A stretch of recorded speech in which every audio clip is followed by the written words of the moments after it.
रसायन विज्ञान का रासायनिक अभिक्रिया और उनके प्रकार का दूसरा वीडियो है ये। ठीक है, रासायनिक अभिक्रिया और उनके प्रकार का दूसरा वीडियो है। पहले वीडियो में हमने ऊष्माक्षेपीय अभिक्रिया तक बताया था, दूसरे वीडियो में हम बताएंगे ऊष्माशोषी अभिक्रिया। ऊष्माशोषी अभिक्रिया होने का मतलब ऐसी अभिक्रिया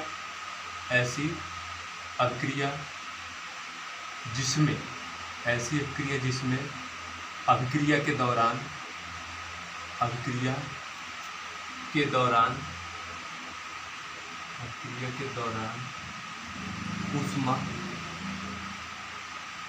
देनी पड़ती है या अवशोषित होती है।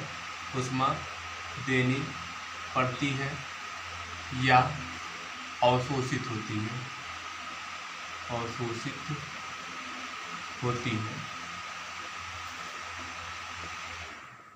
ऊष्माशोषी अभिक्रिया कहलाती है। ऊष्माशोषी अभिक्रिया कहलाती है। जैसे देखिए इसका उदाहरण, जैसे N2 प्लस O2 मिल करके बनाएगा 2NO। NO का नाम होगा नाइट्रिक ऑक्साइड।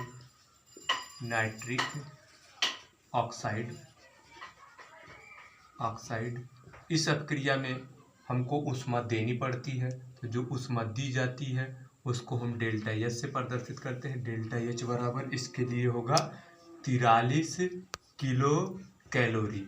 उस दूसरा उदाहरण होगा H2 प्लस I2 मिल करके बनाएंगे 2HI। इसके लिए डेल्टा एच बराबर हो जाएगा 15 किलो कैलोरी। तो कहने का मतलब ऊष्माशोषी अभिक्रिया होने का मतलब ऐसी अभिक्रिया जिसमें अभिक्रिया के दौरान ऊष्मा देनी पड़ती है या अवशोषित होती है, ऊष्माशोषी अभिक्रिया कहलाती है। जैसे N2 और O2 के निर्माण में N2 और O2 की अभिक्रिया में नाइट्रिक ऑक्साइड बनता है। नाइट्रिक ऑक्साइड का मतलब NO। ठीक, तो नाइट्रिक ऑक्साइड बनाने के लिए हमको डेल्टा एच बराबर 43 किलो कैलोरी ऊष्मा देना पड़ता है। उसी प्रकार देखिए दूसरा उदाहरण होगा H2 प्लस I2 मिल करके बनाएगा 2HI। ठीक, तो इसमें 2HI का नाम होगा हाइड्रोजन आयोडाइड। तो इस अभिक्रिया में हमको डेल्टा एच बराबर 15 किलो कैलोरी देना पड़ता है। तो ये हुई ऊष्माशोषी अभिक्रिया। अगला होगा संक्षारण होने का मतलब वायु अथवा नमी की उपस्थिति में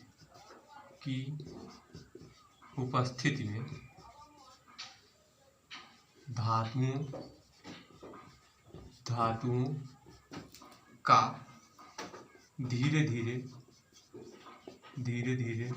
क्षय होना या नष्ट होना संक्षारण कहलाता है। या नष्ट होना संक्षारण कहलाता है।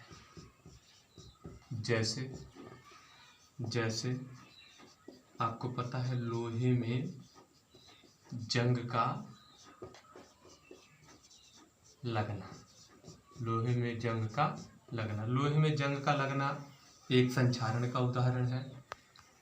तो अगला टॉपिक होगा संतुलित रासायनिक समीकरण। संतुलित रासायनिक समीकरण होने का मतलब वह रासायनिक समीकरण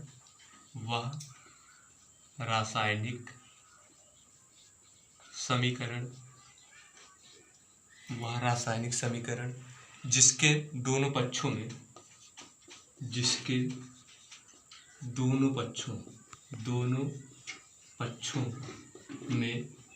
पक्षों का मतलब अभिकारक व उत्पाद। दोनों पक्षों का मतलब अभिकारक व उत्पाद में प्रत्येक तत्व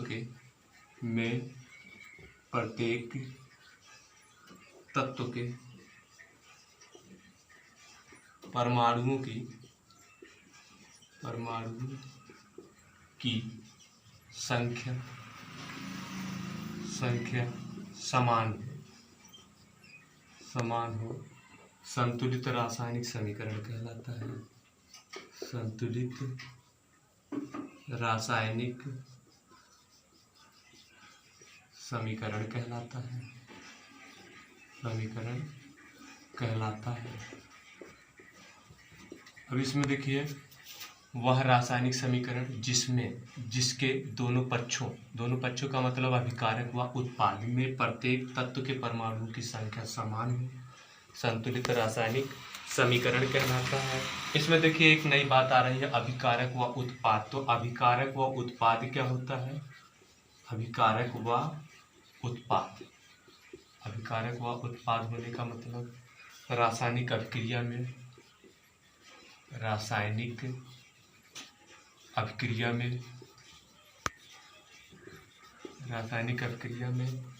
भाग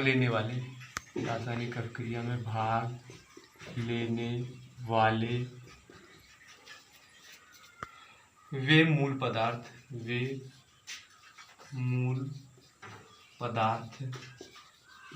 वे मूल पदार्थ जो आपस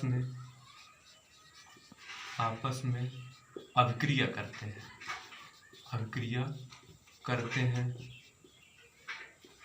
अभिकारक कहलाते हैं। अभिकारक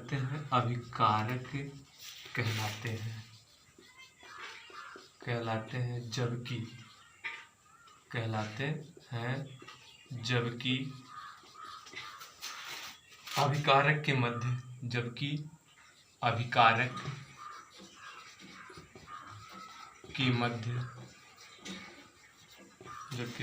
के मध्य अभिक्रिया से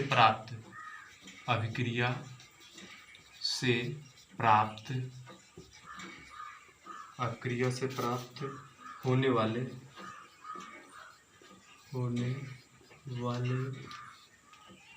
नए पदार्थ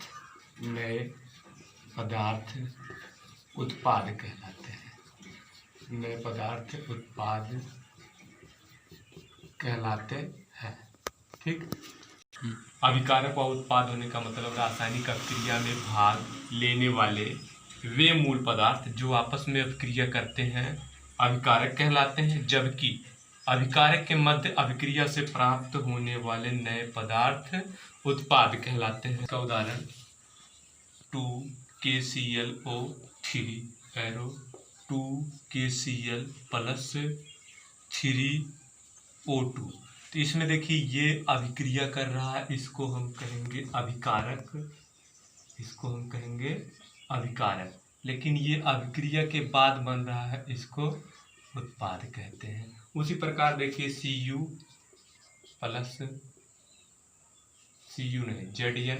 प्लस H2SO4 एरो, ये मिल करके बनाएगा ZnSO4 प्लस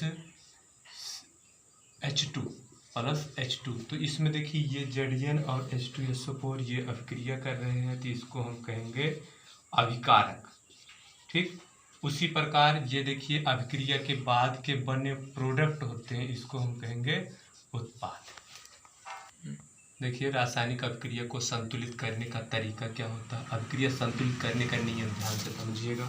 जैसे देखिए HCl प्लस O2 एक अभिक्रिया है, ये मिल करके बना रहा है H2O प्लस Cl2। तो अभी हमने संतुलित रासायनिक समीकरण में बताया अब किसी अभिक्रिया में अभिकारक और उत्पाद में परमाणुओं की संख्या समान होगी। अगर परमाणुओं की संख्या समान होगी तो वो समीकरण संतुलित है, अगर नहीं समान है तो वो समीकरण संतुलित नहीं है। तो उसको संतुलित करने के लिए देखिए इधर हाइड्रोजन परमाणु की संख्या कितनी 1 और इधर हाइड्रोजन परमाणु की संख्या 2, तो ये हाइड्रोजन असंतुलित है। उसी प्रकार क्लोरीन भी असंतुलित है और ऑक्सीजन भी असंतुलित है। तो इसको हमको संतुलित करना है, तो ध्यान से समझिएगा। अगर ऑक्सीजन 2 है तो यहाँ हमको करना पड़ेगा 2, तो ऑक्सीजन 2 हो गया।